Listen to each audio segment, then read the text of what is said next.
Good afternoon, everybody. Welcome to the Lunchtime Discovery series presentations. Thanks for being here, for tuning in. My name is Chris Smith. I am your host every Wednesday for the Lunchtime Discovery series, brought to you by the North Carolina Museum of Natural Sciences and organized by the North Carolina Office of Environmental Education within the Department of Environmental Quality. Many thanks to the folks in the Environmental Education Office for bringing this series to us, the museum, so that we can share it with all of you out there. This month, the Environmental Education Office has put together a month-long series. So every week, every Wednesday at noon this month, we'll be focusing on stories of justice and equity as a part of Black History Month. Now, the Black History Month series of presentations for the month of February is also sponsored by the Office of Diversity and Inclusion within the Department of Environmental Quality. So many thanks to all of the folks who are pitching in to help bring this program to you. Let me introduce our very special guest today. Tatiana Height is a doctoral candidate at North Carolina State University in agriculture and extension education. Tatiana, welcome to the show. Thank you. I appreciate being invited. So glad that you could be here with us. I've got your presentation. I'll be helping advance through the slides just so everybody is aware. Just let me know when you want to get started. I'm ready when you are. Well, I'm excited to learn. I hope that everybody is too. So let's rock and roll. All right, so the title of this presentation is Integrating Environmental Justice into Environmental Education. It is a topic that is very near and dear to my heart and very central to the work that I do. And so I'm happy to be able to share this with you all today. So I'm just going to tell you a bit about myself. Like Chris already mentioned, I'm a doctoral candidate in agricultural and extension education. In the department, my dissertation research focuses really on this topic of centering environmental justice in environmental education practice. I have been, I first started in environmental education in 2009, but I really got deeply into it on a consistent basis in 2013. And it's really important to me, sort of on a personal basis, because when I was growing up, I'm from Chicago, Illinois, and something that I noticed was that I didn't really have the same outdoor experiences, the same access to environmental education that I think is so central to other people's experiences in other parts of the country.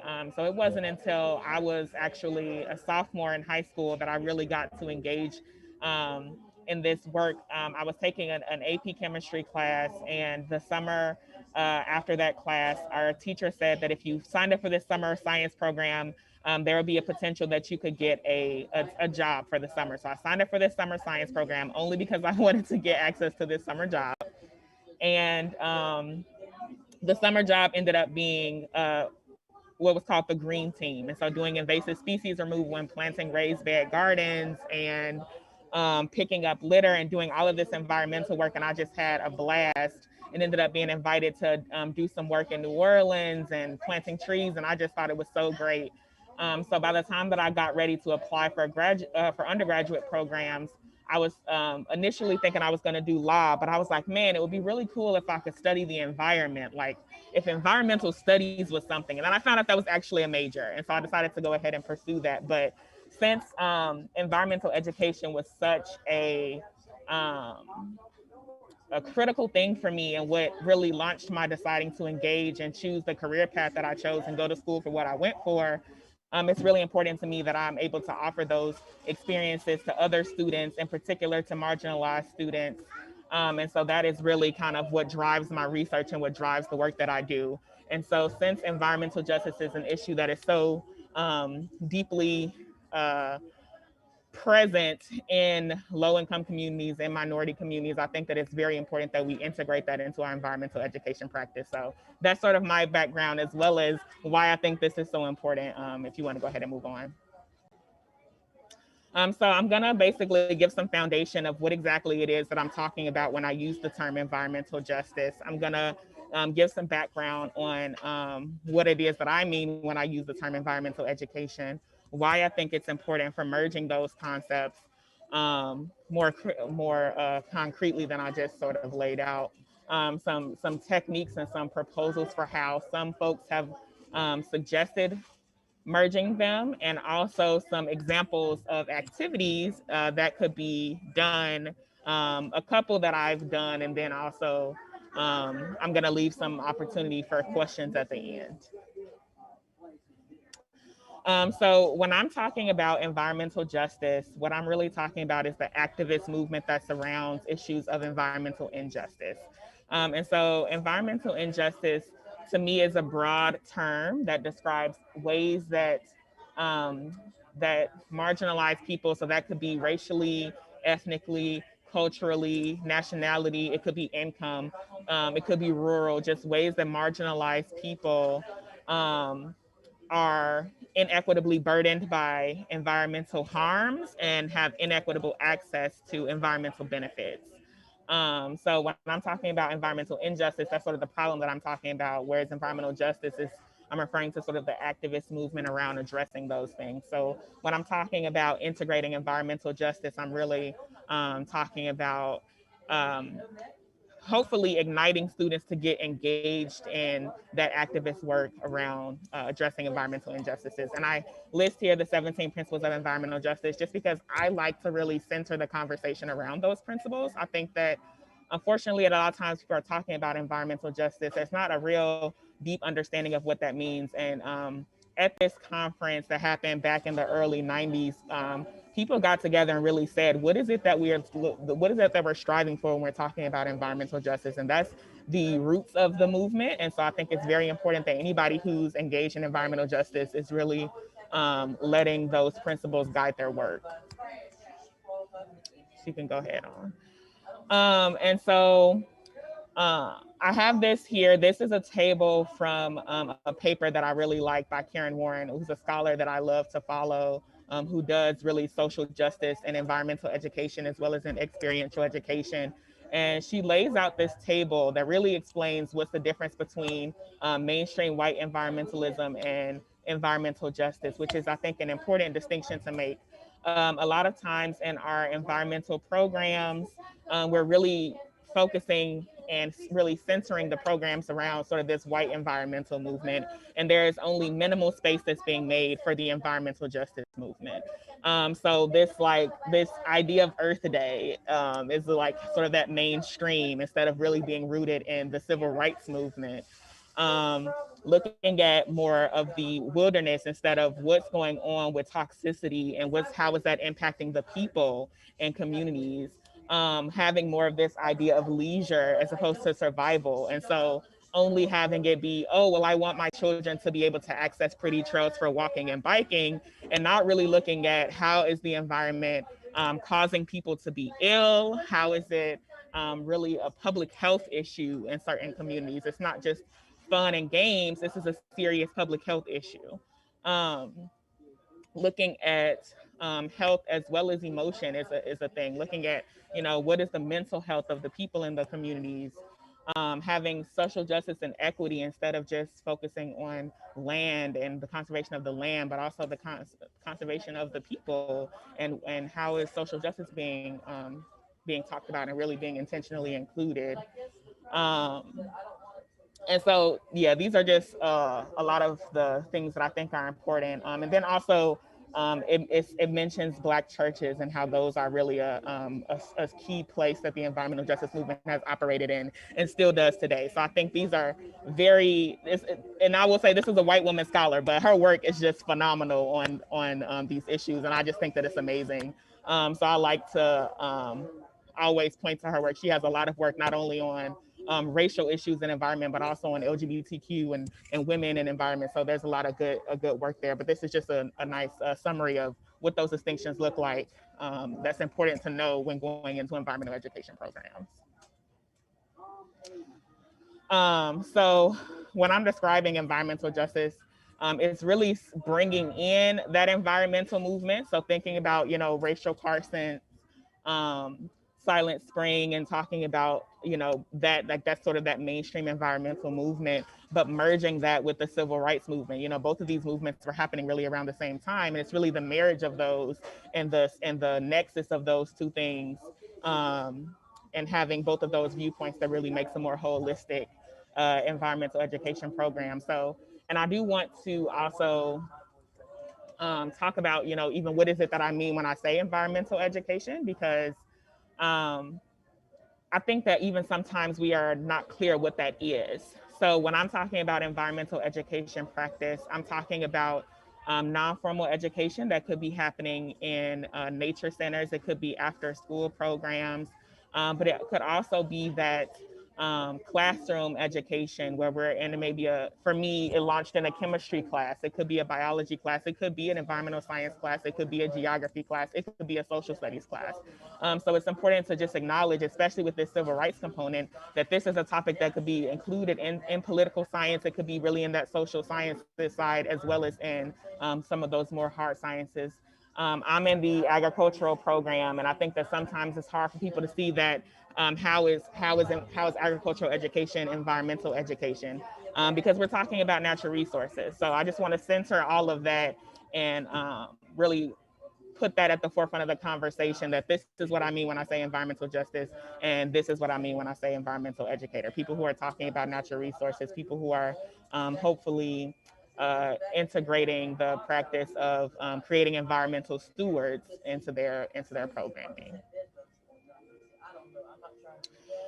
So this is a nice illustration that shows how environmentalism and multiculturalism should be merged, and how they are really two sides of the same coin. And so working in multicultural audiences, we want to acknowledge the importance of diverse epistemologies and lifestyles. And that's true in environmental education as well. And work towards policies that maintain diversity. So something that I like to use as an example to illustrate this is that oftentimes in environmental education, we are talking about biodiversity, but we don't often talk about human diversity or cultural diversity, diversity of student experiences, and really bringing that into the classroom.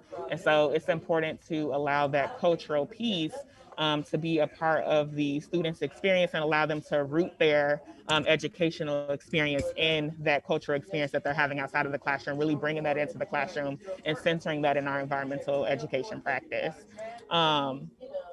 Also looking at policy planning that involves representations of diversity. So that's central in multiculturalism, and it should be central in our environmental education practice as well. There's a lot of data that supports the lack of diversity in environmental education, and that's, I think, a part of why sometimes these conversations are not happening in our environmental education spaces, because we don't have the voices who would have that at the forefront of their minds teaching those programs. So that's really an important distinction to make. And it's not to say that middle class white folks shouldn't be environmental educators. It's just to say that it might take a little bit more intentionality and thought to work on bringing that perspective into the classroom and doing that work on your own to bring that perspective into the classroom, in addition to bringing in more diverse audiences and more diverse instructors. So you can go on to the next slide. So one of the techniques that has been proposed to address this is the STEAM technique. So we hear a lot about STEM education: science, technology, engineering, and math. But STEAM is also including the arts. And I am a strong proponent of this technique.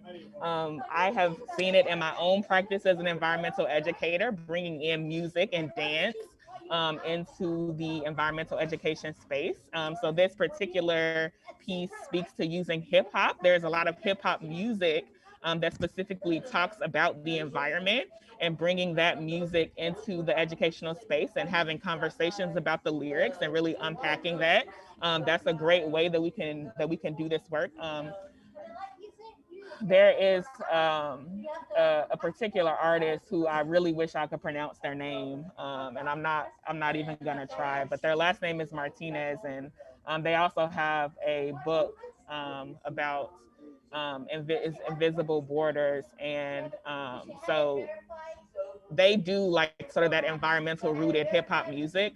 I've also been the North Carolina Climate Justice Summit. I don't know that it happened in 2020 for obvious reasons, but I know at the 2019 Climate Justice Summit, there was a lot of this inclusion of the arts into the space. So there were sessions on poetry and how to write poetry, and so we were having conversations about environmental justice, about climate justice, and doing so through a lens of poetry. And we had a master poet leading us on a session.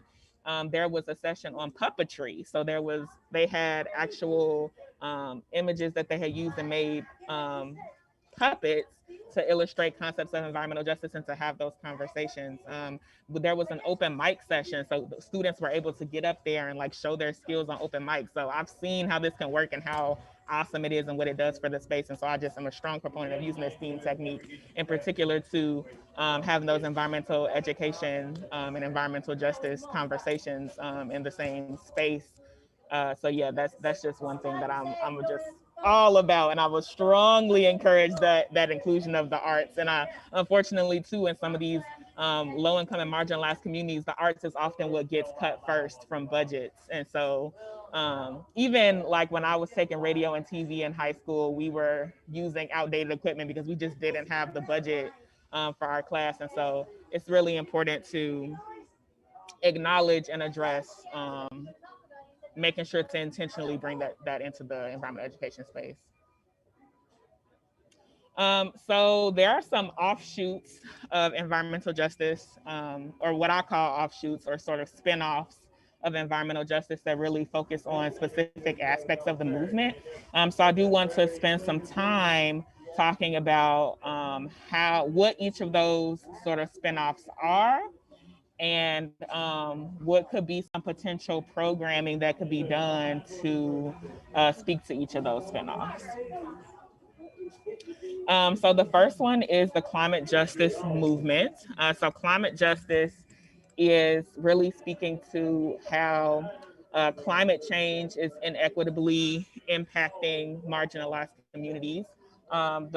As far as I am aware, Mary Robinson was the first to sort of coin this term. So this is a photo of that book, Climate Justice, that really talks about how this has been an issue. And it really talks primarily about a global issue. So how more developed countries such as the United States are sort of causing a lot of the anthropocentric climate change that we see, but then sort of exporting the negative consequences of that to sort of small island developing countries. And so countries who haven't really had their opportunity to be developed at the scale as the United States are unfortunately having most of the environmental degradation as a result of climate change. And so climate justice speaks to really that phenomenon specifically. Although I will say, since the conversation was initially sort of rooted in this more global framework of looking how some countries are having that action that's really impacting other countries, that conversation has been happening more domestically as well. In particular, in North Carolina, we'll see that we have hurricanes, and so there's climate justice conversations about even how certain neighborhoods are less resilient than others. It takes longer for those neighborhoods to overcome the hurricane events, the flooding that happens after those events, being displaced for longer, not having the adequate resources. So that climate justice conversation sort of was initially happening sort of at a more global scale, but I do think there are some local examples of that as well. And I think we just don't spend enough time focusing on those examples as much in that climate conversation. So some things that I've done in terms of this is a photo from a guest lecture that I did. Well, I don't want to say lecture, a guest presentation that I did with some students out of DC who were doing a program on environment and really talking about how students could be engaged and actually make change in their communities. And so it was really awesome. We tried to do actually activities via Zoom. Some of the activities that I've had students do are to analyze the hurricane resiliency in their communities and have critical conversations about what is the difference in the recovery period in certain communities versus others, and then actually have some deep in-depth conversations about why those differences might be. So it's really looking at what oppressive or systemic things might be at play here that is impacting why it takes certain communities longer to recover than others, and then having conversations about, okay, so now we know about these structures and critiquing those structures, and then having conversations about leverage points and where can students be involved in making change on those issues. So it's really also not only having a conversation and critiquing it, but then talking about, okay, so now what? Now what can you do? What can you do on your household level? Then what can you do at your community level? And then what can you do maybe at the city level? And I was really empowered in this conversation in particular because there were students in here who were like 7 years old and were coming up with some really dynamic ideas that I was just blown away. I was like, this is an idea that I wouldn't be surprised if it came from a 14-year-old, and you're proposing it. So it's really, I think sometimes people feel like students who are younger aren't able to have those conversations at its in depth of a level, and they're like, oh, we don't need to talk with them about oppression or racism and how those things might happen um, at a young age. But then you really have that conversation with them and notice that they're already having those conversations with their friends and thinking about those things, whether we talk about it in the educational space or not. And so it's really important to have those conversations so that they know that these are conversations that we should be having and not that you have to have behind closed doors. Because like I said, they're going to have it either way. So then energy justice. So this is a concept that talks about access to energy, cost of energy, and then energy choice. So energy access, meaning making sure that you have even the ability to access energy. So examples that I've used are having households who do not have a proper heating source. I've experienced coming across elderly people, low income people who don't have adequate heating sources in their homes. It's not up to code. It's not something that anybody should be experiencing unless it's a choice that they want to be off the grid or not have those things. But if they not having to be forced into not having access to adequate energy.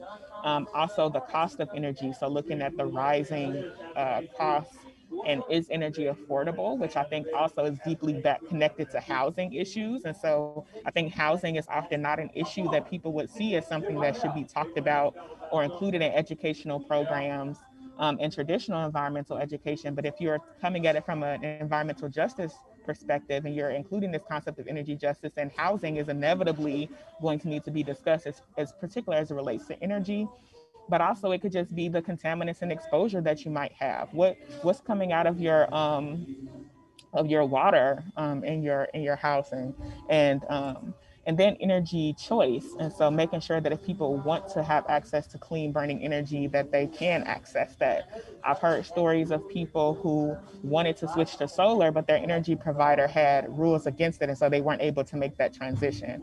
In an energy justice framework, that kind of thing shouldn't exist. You should be able to choose what sort of energy you have. And also, especially if you're having energy that you didn't choose, not having to deal with the burdens of that. So I kind of talked about water and those experiences in people's households, but how I see that connecting to energy as well is thinking about hydrofracturing, aka fracking, and how we've seen fracking in communities end up um, causing contaminated water in households, and that inequitably impacting low income and rural communities. And that's a housing issue as well as an energy issue as well as a health issue. It's all connected. So having conversations about what's going on with that and why and how can we make change would really be bringing that into the environmental education space.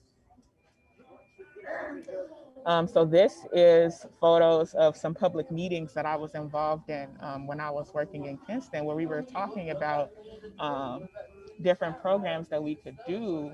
And people are really having a hard time deciding, should we invest in the parks or should we invest in housing? And there's really hotly debated issues. And so it just shows how both issues are so important to one another and both really should be addressed. And so These were some, we were having conversations about how people didn't have access to adequate housing. And so I think programs that could address that would be have students have a roundtable discussion about making decisions on these things. So we know that we have certain powers that be who make decisions. You can have students go through a mock public hearing where you give them an issue. Let's say, okay, the town is trying to decide on investments in our energy infrastructure. We're trying to decide on what we're going to do in terms of our electrical power. We're trying to decide on if we want to make zoning allowed for wind turbines, or we're trying to decide on if we want to have a new hydropower plant. You can go through a mock hearing and have a conversation with students where you go through what are the sort of things that you have to think about when you're making those decisions. And that's sort of a simulation in a program that you can do with students. And you might be surprised what sort of things that they will come up with in those conversations. And it will also give them an opportunity to sort of critique who's in the leadership positions, but also gives them an opportunity to understand how some decisions get made and what are some things that you might have to consider, so they can really do it more from a on the ground perspective than sort of a theoretical perspective and not actually having put that to practice. So that would be a great program that we can do to integrate environmental justice into our environmental education practice. So another area is parks and green space justice, which this is an area that I talked about in depth in our last, when I came last and spoke in August, which really speaks to the inequitable distribution, size, and quality of green space in low-income and minority communities. And so the fact that communities will not have as many parks, they won't be as large, and they won't have as much money flowing into them, which is also kind of connected to what I was just saying in the last one, where they were really having a conversation about where to put investment. We were going through a grant application. And so that is another area that should definitely be discussed in our environmental education practice, is talking about parks and green space justice. And so what we can do with that, I've had communities that we've been working with around actual park issues. There have been one of the communities that I worked in, there was a park that hadn't been invested in a couple of decades. And so having the students really be engaged in that conversation and being activists around that is definitely something that should be included in our environmental education practice. So if we are knowing that this is an issue in our community, bring that real issue to the students. That's another piece for me as a culturally relevant educator, making sure that we're bring in pieces that are connected to the students' actual lived experience. So you can bring actual real world issues and have students talk to their elected officials. They might not have been the ones who voted, but they're still supposed to be representing them in their community. Have them talk to those representatives about what's going on with their parks. Have them go to those meetings and sessions and get involved in that. I think that's important stuff to have included. And in a community that we're working with right now, we're talking about how can we bring student voices into the conversation around issues in New Bern. And how can we make sure that their voices are being heard by elected officials? And so that's an excellent way that we can make sure that these conversations are integrated into our environmental education practice and really relevant to what the students are experiencing. A polar bear might not be so relevant. They've probably never seen a polar bear except at the zoo. So that might not be relevant. But what's going on with the park in their community is much more relevant, and also has environmental justice implications. So something that, another thing that you could do is have students to actually do a park walk. That's not what's going on in this picture, but this is me quizzing some people about an environmental justice session that I had given them and seeing if they were really listening and, to what I was teaching them. And they actually were. Everybody was able to answer the question. I was like, okay, cool, y'all were paying attention. But having students to actually go out and do a, an audit of the parks and the community. So going from different communities and auditing what's going on with the different park infrastructures and comparing and contrasting the quality, the distribution, the amount of parks in certain neighborhoods over others. I've done this with water infrastructure as well. So having students compare and contrast water quality in one neighborhood versus another, and then comparing the quality of the infrastructure, such as pipes and things of that nature, sewage lines and all of that in one neighborhood versus another, and then comparing and contrasting why might those things be different in this community versus this one. You can do that with parks as well. So another area is land justice. And so for me, land justice really talks about who owns the land and what's happening on the land. I talk about how there's much less acres of farmland owned by Black folks than by white folks. I talk about how indigenous land has been taken, which it was already taken, and then we go through and then do pipelines through indigenous communities even now. So how is that an issue? Having students have those conversations and critique those forces, having conversations about eminent domain, what it is, and how it operates in communities. Eminent domain might not sound like a conversation that should happen as it relates to environmental education, because it's more of a city planning. For those who don't know what that means, it's when land is acquired to do something for public use. And so they do have to compensate folks for their land. So if you were going to do a pipeline, they would do an evaluation of what that land is worth, and then pay the people for that land. But it has to be for the public good, and it's pretty much supposed to be if that land is really the only feasible location before you would do something like that. So that might not sound like something that should be involved in the environmental education program, but through an environmental justice lens, it really is. And so having those conversations with students and educating about that and what it looks like, and so that they know if they're even having an issue like that. We've had some people at meetings that I've been in come in and talk about how the government is trying to seize their land in environmental justice spaces. And they want to know what exactly are the regulations and how can you do a taking, and so having those conversations within the space of the environmental education prepares students to be able to be activists and advocates on issues when they arise, especially if they're in communities that are plagued with environmental injustices. So this is an activity that I did with some students around what would your ideal community look like, and the placement of things. And so it was really interesting on this particular day. Somebody chose to put a landfill in their community. And I was like, this is your utopia, and you put a landfill in there? And so we were having a conversation about that, but we had conversations just about all of the differences and what people chose to do with their communities, and having conversations about the placement of things and the access of things such as trails, such as public transit, such as landfills, such as housing. So having all of those conversations and really talking about zoning issues, which you might not expect to appear again in a traditional environmental education. But in environmental justice, zoning is so important, because how is zoning a tool that people are using to be able to issue permits to put toxic waste facilities next to someone's house? So that's definitely a conversation that needs to happen if you're integrating environmental justice into your environmental education practice.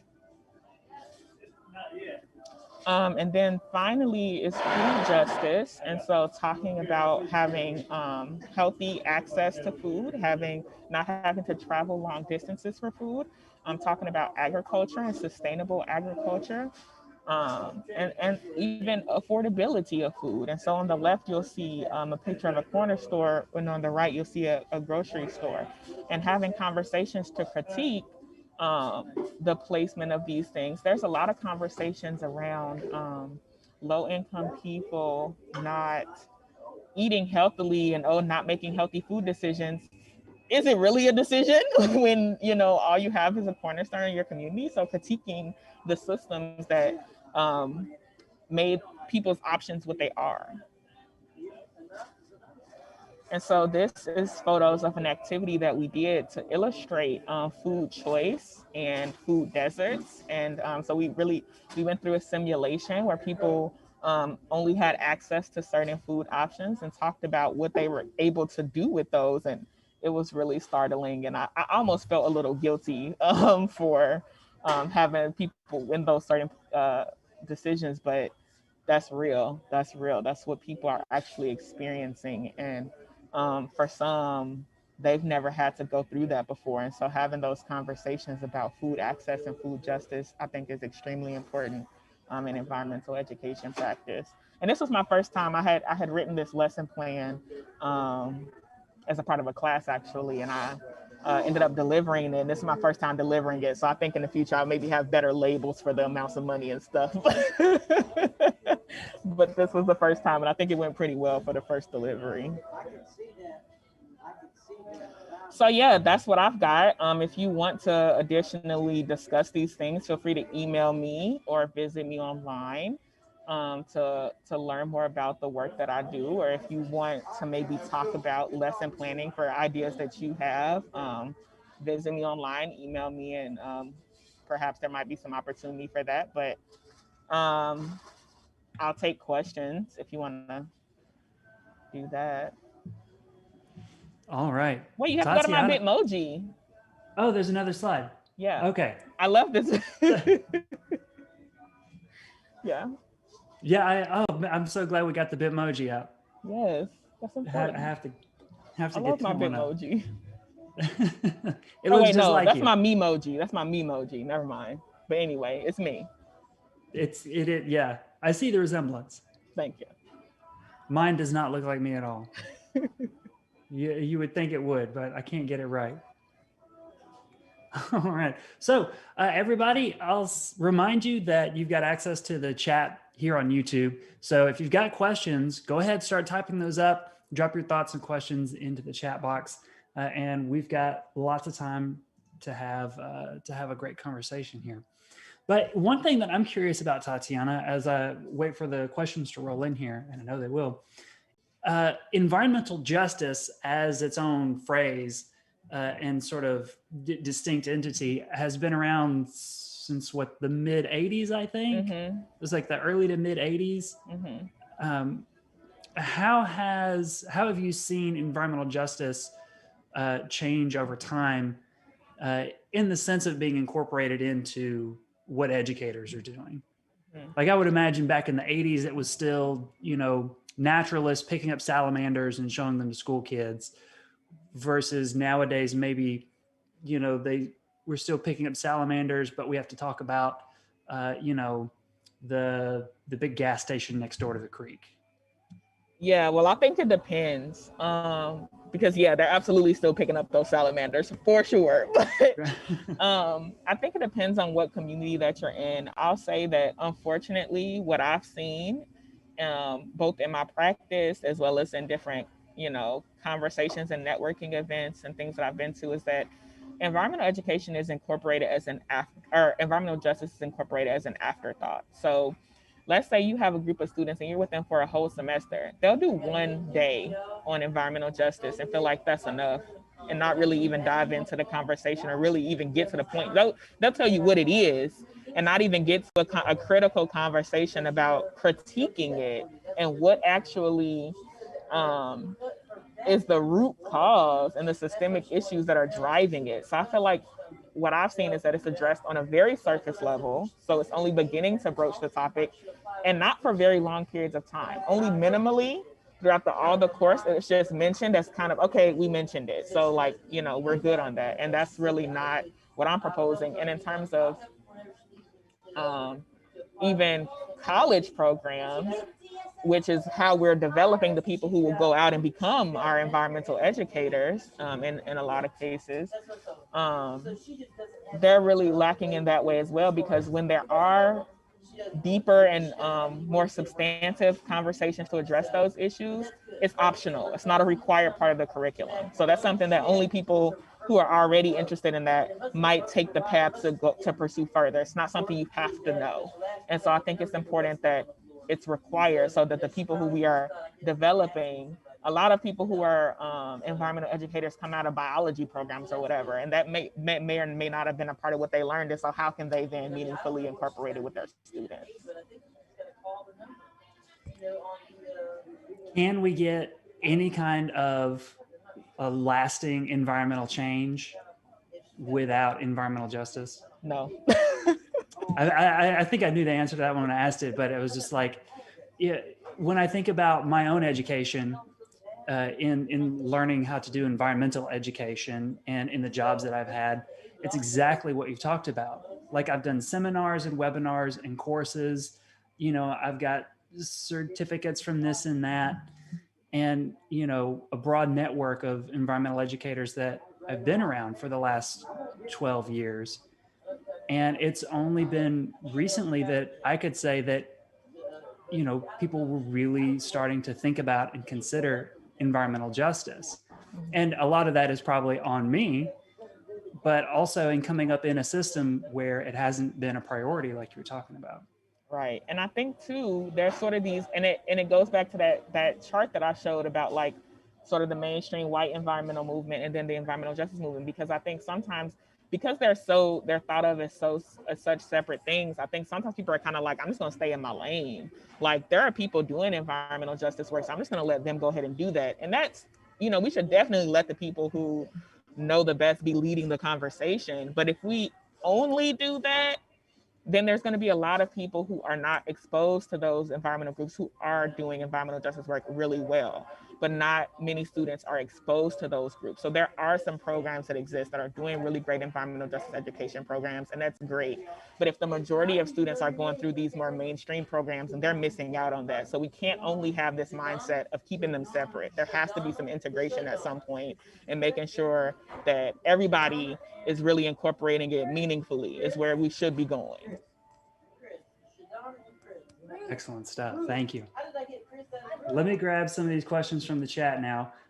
Adrian is asking, does North Carolina State offer a class that includes environmental justice? Is there guidance on the process of incorporating environmental justice in EE in public schools?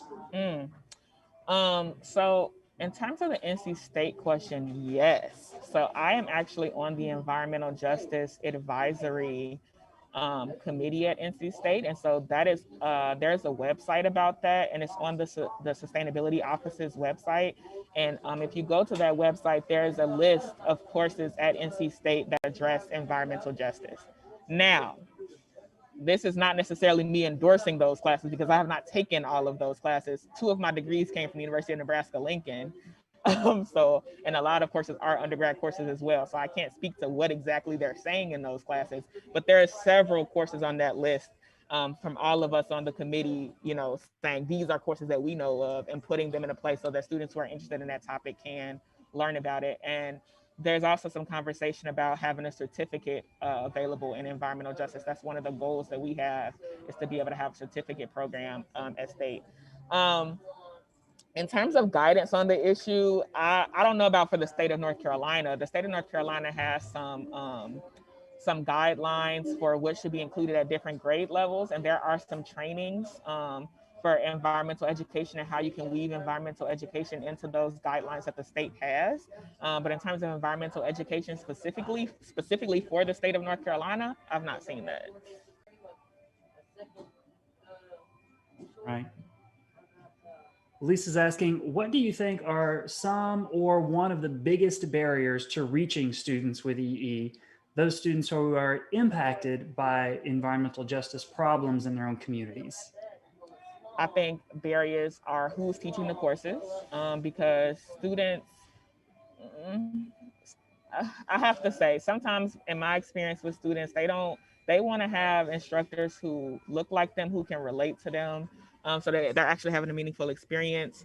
I think that the environment is another issue, like the social climate environment is what I'm speaking of when I say about these programs, because there's literature about students experiencing racism and oppression within the scope of environmental education programs, and their parents not wanting them to continue. So I think that's something we need to really be looking at. But also I think just having culturally relevant programs, doing instruction that makes the program relevant to them, because you know, I don't want to do something if I feel like it doesn't have anything to do with my life. Like I mentioned the polar bears thing, like, you know, you need to make sure that the students are going to care.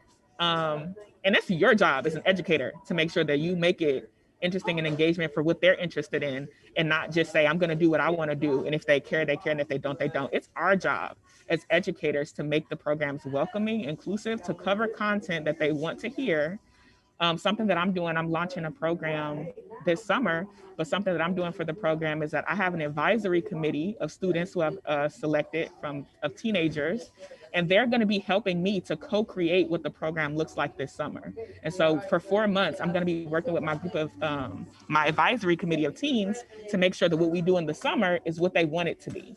I'm not just creating a program and then I'm foisting it on them and expecting them to either be engaged. I'm talking to them about, okay, how can we make this what you want the program to be? And I think that's a barrier to inclusion, is that we have our own ideas about what it should be, and we just expect them to either do it or not do it. And if they don't like it, they'll do something else. And we should be more proactive in making sure that it's what they want to see. There you go. All right, Stephen writes, similar to discussing conservation, by focusing on the solutions rather than the overwhelming problems, how can we approach opening a conversation around local environmental justice issues and focus on the productive activism? I mean, I just think that, and this is, I was just in a meeting with some lab mates the other day who may or may not be listening, but we were kind of having a conversation about doom and gloom environmentalism and like trying to not be depressed. And I think it's just important to, yeah, just always like when you start with a problem, you have to say what the problem is. You do have to name that. So there's no way around communicating the problem, but always just make sure that you actually have an action associated with that problem. I've even sometimes forgotten that. And I've had somebody in the audience say, okay, so now what do we do? And I'm like, thank you for reminding me. This is what we do. So just always making sure to include those action steps after every issue. And it's a good way of doing that is to have debrief reflections. One thing I've talked about is some people use the experiential education learning model. And some of the issues in terms of environmental educators is that in particular with summer programs, you might hire a bunch of summer students and maybe the person who designed the program had an experiential learning theory model in mind, but they didn't communicate that to whoever they hired for the summer. They didn't know that reflection is a critical part of that. And so they weren't even going through that reflection period. But I think the reflection is a great opportunity as well to be able to discuss solutions.